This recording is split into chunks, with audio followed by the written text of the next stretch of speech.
이 대선에서 바이든 당선자 확정적인 상황입니다. 그리고 그것이 전 세계 여러 가지 외교적인 상황에서 많은 변화가 있을 것 같다라는 얘기도 있고, 우리 외교가에서도 바이든 당선자와 친분 있는 사람이 누구냐 이런 얘기 많이 나오고 있습니다. 그러면서 또 한편으로는 한일 관계도 상당한 영향이 있지 않을까라는 얘기들을 하고 있는 상황에서 박지원 국가정보원장이 일본을 갔고 스가 요시히데 일본 총리를 만났다고 합니다.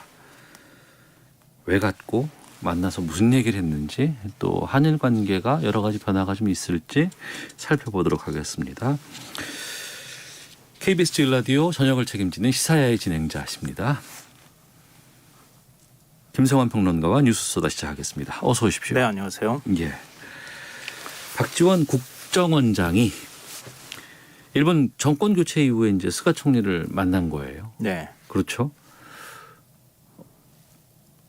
애초에 만나려 약속을 받고 갔었나요? 그렇죠. 어. 이 정도 고위급 인사가 만난다고 하면은 사전에 조율을 다 하고 가는 거죠. 네. 지금 말씀하셨던 것처럼 일본의 정권 교체 이후에 한국 고위급 인사로는 처음으로 스가 총리를 좀 만나는 겁니다. 네. 여러 가지 이제 의미가 있을 수밖에 없는데요. 일단 회담 분위기는 좋았다. 우리 정부 관계자가 설명을 하고 있습니다. 스가 총리가 박지원 국정원장의 설명을 경청하는 등 분위기가 좋았다. 이렇게 좀 표현하고 있는데요. 이 박지원 원장은 어제 오후 3시 40분부터 25분가량 스가 총리를 만났다고 합니다. 문재인 대통령의 도쿄올림픽 구상을 설명을 해줬다고 하는데요. 네. 내년 7월 도쿄올림픽을 계기로 한일 간의 현안인 일제강제징용 문제하고 북한의 일본인 납치 문제, 그리고 북핵을 비롯한 동북아 안보 현안을 일괄 타결하자라고 하는 제안을 했다는 겁니다. 문 대통령은 최근 도쿄올림픽을 남북관계, 한일, 북미관계, 미북관계 개선을 계기로 삼겠다는 구상을 여러 차례 밝혀온 바가 있는데요. 예. 이번 제안은 그 연장선상에 있다고 볼 수 있겠습니다.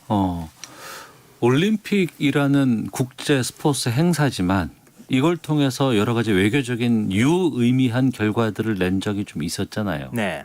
평창 때도 그랬었고. 그렇죠. 예. 그건 먼저 남북관계를 네. 통해서 남북미 관계가 개선되는 계기가 됐던 거죠. 그러니까 도쿄올림픽 물론 1년 연기된 것이고 지금 7월에 도쿄올림픽이 잘 열릴 수 있을지는 지금 그건 논외로 하고 네. 그 예정돼 있는 것이니까 그때 가서 뭔가 한일 간의 의미 있는 진전을 보자. 그 전에 보자는 거죠, 사실은. 그 그때 전에. 가서 보자는 게 아니라. 예. 시작해서 가야 되니까. 네, 그렇죠. 그러면 우리는 그렇게 상당한 제안을 했는데 예.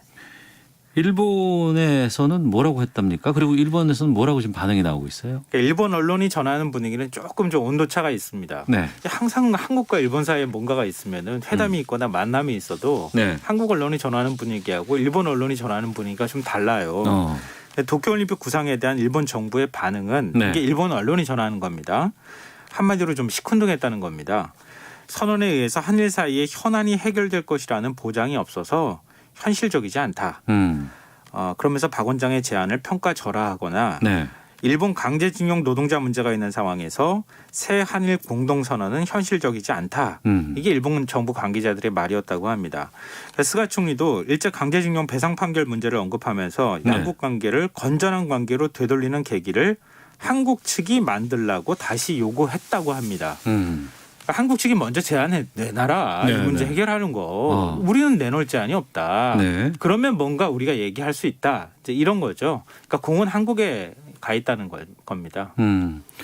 일본과의 여러 가지 관계를 봤을 때 우선은 외교부 장관, 강경화 장관이 있잖아요. 네, 그렇죠. 그리고 이전에 보면은 뭐 한일 의원 연맹이라든가 국회 차원에서의 어떤 특사를 보낸다거나 이런 것들을 주로 해왔었는데 네.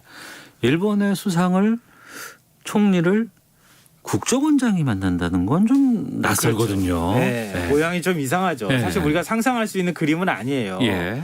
근데 어떻게 처음으로 국정원장에 가가지고 스가 총리를 만났을까 궁금하실 텐데요. 여기에 굉장히 중요한 포인트가 있습니다. 박 원장은 일본 정계하고 굉장히 깊은 인연이 있어요. 의원 시절에도 일본 자주 갔었잖아요. 네. 예. 특히 이제 일본 자민당의 예. 실질적인 뭐 이제 2인자라고 할 수 있는 거죠. 총리가 그 뭐 이 1인자라고 하면 예. 그 다음이 이제 간사장인데 니카이 도시히로 간사장과 호용호제하는 막역한 사이라고 합니다. 니카이 간사장 이름은 참 많이 들어봤어요. 네, 맞아요. 네, 우리 네. 한일 관계 뭐 개선하는 데 그 있어서 아베 쪽과는 좀 다른 친한파 이런 이미지도 좀 있었고. 네, 한국도 굉장히 네. 관계가 많고요. 네. 그리고 이 일본의 수출 규제 이후에 제일 먼저 우리 의원들이 찾아가서 만나고 싶어 했던 사람도 니카이 간사장이었는데 맞습니다. 그땐 네. 단칼에 안 만나줬어요. 네. 근데 니카이 간사장하고 굉장히 관계가 좋다는 건데 이 다음이 더 의미심장합니다. 1998년도 김대중 대통령이 일본을 방문해서 오부치게이조 총리와 함께 21세기 한일 파트너십 공동 선언을 하잖아요. 김대중 오부치 선언. 네, 맞습니다. 예. 이때 협상의 마크 역할을 한 인물이 바로 두 사람입니다. 당시 박지원 청와대 공보수석과 니카이 운수성 차관이 만나서 협상 조건을 물밑 조율했습니다. 네. 이후 박원정은 문화부 장관으로 가죠. 그리고 니카이 간사장은 운수성 장관이 됐어요. 네. 한일 교류협력 사업을 본격적으로 추진하는데 두 사람이 굉장히 큰 역할을 했습니다. 이 일을 계기로 계속 인연을 맺어왔고요. 네. 지난해 2월 니카이 간사장의 부인이 사망했는데 그때 영결식 참석을 위해서 박지원 원장이 일본을 방문하기도 했습니다. 니카이 간사장은 문재인 대통령 취임식 때 아베 총리 특사로 방한을 했는데요. 또 그러면 서울을 다녀가면 되는 것인데 그렇죠. 360명을 이끌고 굳이 목포까지 방문을 했습니다. 목포 가셨어요? 네. 아. 당시 국내 언론과 인터뷰에서 이런 말을 했는데요. 예. 박지원 선생과는 처음 뵌 날부터 사귀고 있는 것 같았다. 음. 남녀로 치면 첫눈에 반했다. 어이고. 각별한 우정을 과시하기도 했는데요. 예. 그러니까 한일 관계 지금 굉장히 악화되어 있는 상황인데 이걸 다시 회복하는데 박지원, 니카이 라인을 활용할 필요가 있다. 네. 또 여러모로 두 사람의 관계가 있는 것도 의미심장하다.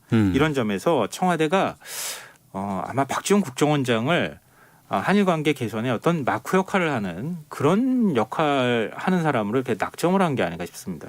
그러면 문재인 대통령이 추진 중인 도쿄올림픽 구상이라는 게 네. 김대중 오부치 선언 여기와도 좀 맥을 같이 하는 공통점이 좀 있다고 봐야 될 것 같네요. 그래서 제가 의미심장하다는 표현을 드린 거예요. 예. 이 미치가미 히사시라고 하는 일본 외교관이 있습니다. 주한 일본 대사관에서도 근무를 했고요. 네. 주중 대사관에서도 근무를 한 적이 있습니다. 그러니까 한국과 중국, 그러니까 서울과 중국 베이징에서 동시에 외교관 근무를 한 일본 외교부의 유일한 인물로 꼽히는 사람입니다. 네. 그러니까 한국과 중국을 굉장히 잘하는 사람인데요. 이 사람이 쓴 한국인만 모르는 일본과 중국이라는 책을 보면 김대중 정부 시절이 한일 관계가 제일 좋았다. 이런 표현이 등장합니다. 일본 내 우리 국내에서도 마찬가지지만 김대중 오부치 선언이 1965년 한일 국교 정상화 이래 양국 관계에서 가장 중요한 선언이라고 평가하고 있습니다. 네. 이 과거사 문제와 미래 지향적 관계를 모두 담은 선언이었다라고 볼 수 있는데요. 그러니까 일본이 그 이전에도 고노다마 유명하잖아요. 네.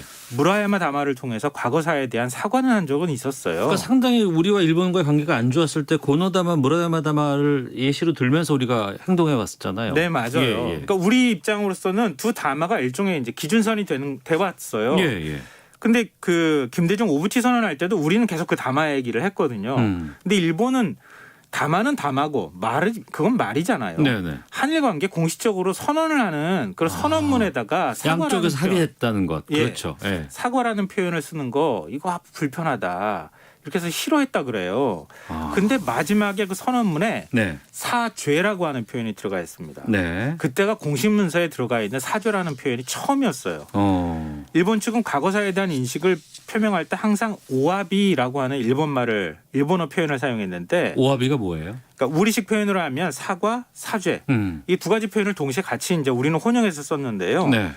항상 끝에 일본 선언문에는 그냥 오와비 이렇게 그냥 해버리고 말았던 측면이 있는 거예요. 네. 근데 공식 문서에는 쓰지도 않았던 표현이고 근데 이걸 어떻게 합의했냐면은 일본 선언문에는 오와비, 네. 한국어 선언문에는 사죄 이렇게 표기하는데 일본 정부도 동의를 했다는 겁니다.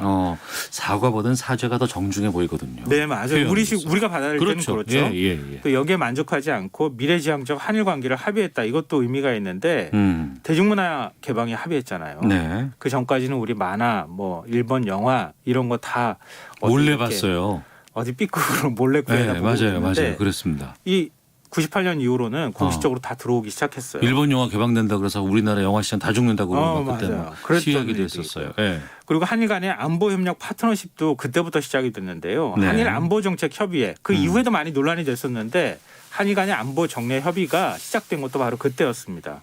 그리고 한일 비자 협정 일본과 우리가 무비자로 하기 시작하는 그런 계기가 됐던 것도 바로 이 선언이었고요.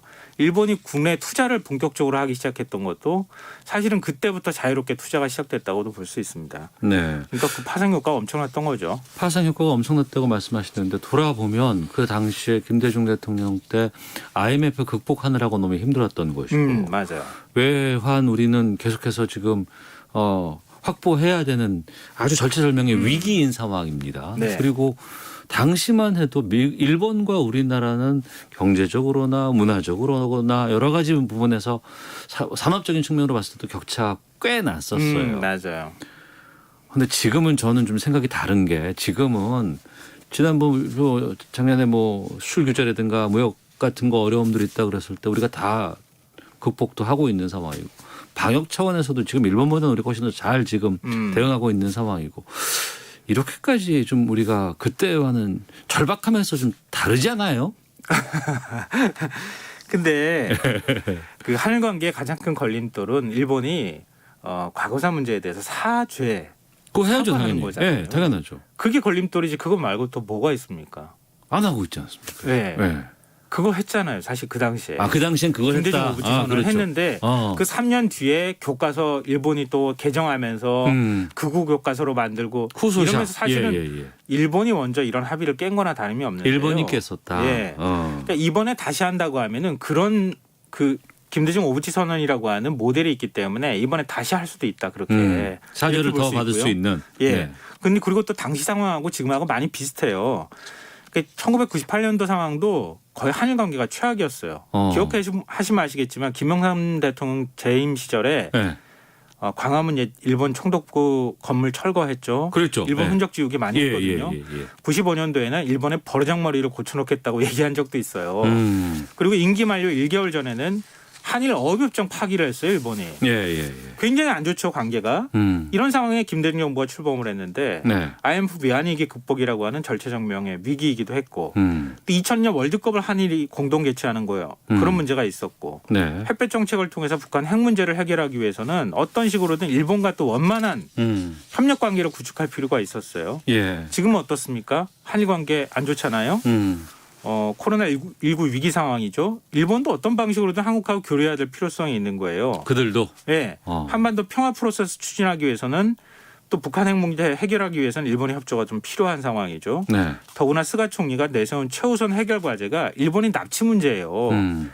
뭔가 상황 비슷하지 않으세요? 그렇군요. 그러니까 뭔가 이 모델을 가지고 같이 일본하고 얘기하면 뭔가 네. 물꼬가 트일 가능성이 있다는 것이죠.